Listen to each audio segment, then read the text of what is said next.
नमस्कार मित्रों, राजनीतिक विश्लेषण के इस नए अंक में आपका स्वागत है। बृजभूषण शरण सिंह बाहुबली सांसद कैसरगंज से मुख्यमंत्री योगी आदित्यनाथ से क्या मिले, एक सियासी समीकरण उसका लोगों के जहन में है कि 2027 के चुनाव को लेकर कुछ नया सियासी समीकरण बन रहा है या अब क्या होने वाला है। बार बार मुख्यमंत्री योगी आदित्यनाथ का दिल्ली जाना, आने के बाद वो बृजभूषण शरण सिंह जो 29 दिसंबर 2022 के बाद यानी कि 3 वर्षों बाद जो धुर विरोधी माने जाते हैं मुख्यमंत्री योगी आदित्यनाथ के, बीच बीच में बयान आते जाते हैं, आ रहे थे उनके, कभी अखिलेश यादव की तारीफ़ करते हैं, कभी मुलायम सिंह यादव की तारीफ़ करते हैं, योगी की सरकार पे प्रश्न चिन्ह उठाते हैं, कहते हैं कि अधिकारियों से कि काम करवाना हो तो उनको पैर छूइए। अब सांसद और विधायक की कोई औकात नहीं है। एकाएक 3 वर्षों बाद मुख्यमंत्री योगी आदित्यनाथ से मिलते कैसे।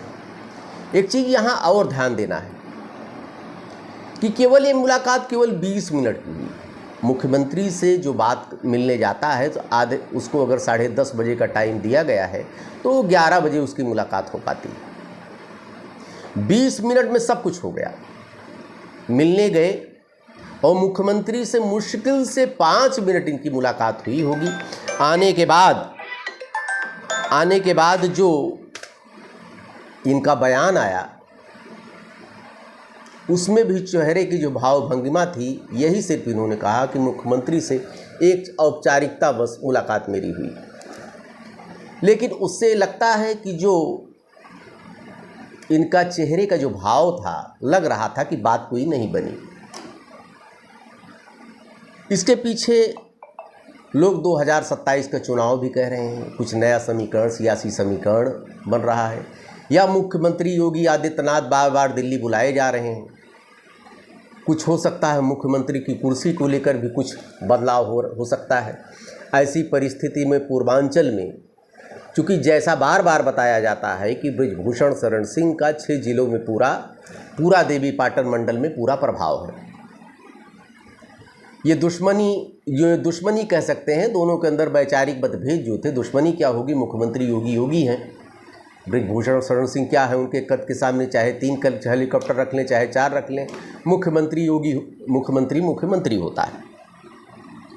और मुख्यमंत्री के बारे में कहा जाता है कि दोस्ती तो दोस्ती, दुश्मनी तो दुश्मनी, और दोस्ती कब दुश्मनी में बदल जाए इसका कोई अंदाज़ा नहीं।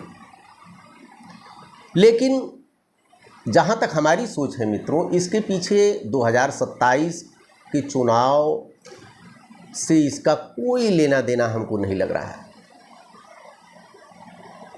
2027 के चुनाव, चूँकि जाति एक बहुत बड़ी सच्चाई है हमारे इस समय प्रदेश की, जातीय समीकरण के खांचे में आप सही बैठ रहे हैं तब तो आपका कोई जनाधार है, अन्यथा कितनी गाड़ियां आपके साथ चलते हैं, कितने बाहुबली हैं, कितने हेलीकॉप्टर हैं, कितना क्या है, फलाना ढमका है, इसका कोई मतलब नहीं।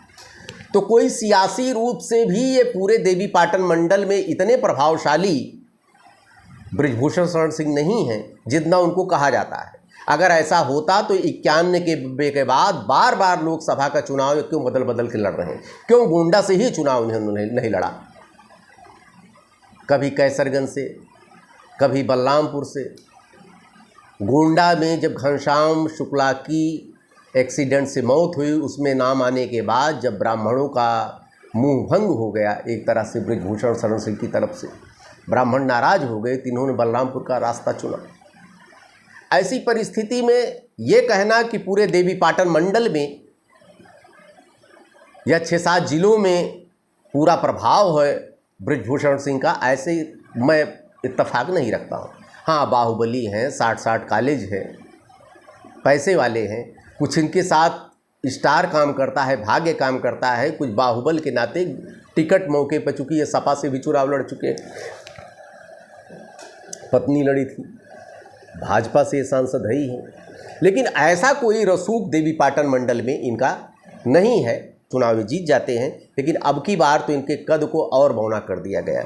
ऐसा नहीं, राजनीतिक रूप से तो क्षति हुई, अभी 75 वर्ष के नहीं हुए बृजभूषण शरण सिंह, अभी राजनीतिक पारी खेल सकते थे, लेकिन अपने साम्राज्य को बेटों को देना, इसका मतलब कि बृजभूषण शरण सिंह कहीं न कहीं राजनीतिक रूप से कमज़ोर हुए हैं।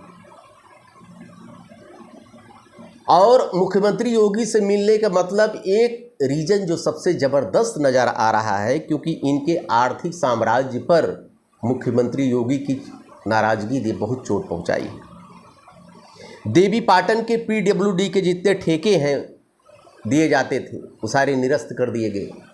पता नहीं कितनी पीडब्ल्यूडी के अधिकारी जेल गए, उन पर जांच हुई, एक भी पैसा रिलीज़ नहीं किया जा रहा 2 वर्षों से। इससे इनका आर्थिक साम्राज्य पे काफ़ी बट्टा लगा और ये एक कारण हो सकता है, चूँकि आर्थिक रूप से बहुत कमज़ोर किए गए हैं इस समय बृजभूषण शरण सिंह। इसलिए इस मुलाकात का मतलब यही नहीं है कि कोई राजनीतिक या 2027 के चुनाव में कोई समीकरण बनने जा रहा है, या इतने बड़े पावरफुल, इतने बड़े कद वाले नहीं हैं कि कोई योगी आदित्यनाथ के ऊपर कोई अगर पद की मुख्यमंत्री के पद की कोई अगर इधर उधर मची है हलचल, तो उसमें कुछ ऐसा साथ दे सकते हैं बृजभूषण शरण सिंह। मामला सिर्फ यही है कि आर्थिक साम्राज्य पे जो चोट पहुंचाई गई मुख्यमंत्री योगी आदित्य के नाते, इसलिए दबदबा कम हुआ, और दबदबा तो दब गया। आज वही मुख्यमंत्री योगी आदित्यनाथ की शरण बृजभूषण शरण सिंह को लेनी पड़ी, क्योंकि इनके आर्थिक साम्राज्य पर उन्होंने चोट पहुंचाई। इसका राजनीतिक रूप से 2027 के प्रदेश के चुनाव से इसका हमको तो लगता है कोई लेना देना नहीं। हालांकि आप लोगों की राय क्या है कमेंट बॉक्स में और लिखिए। ढेर सारी शुभकामना, देखते रहिए विश्लेषण। धन्यवाद।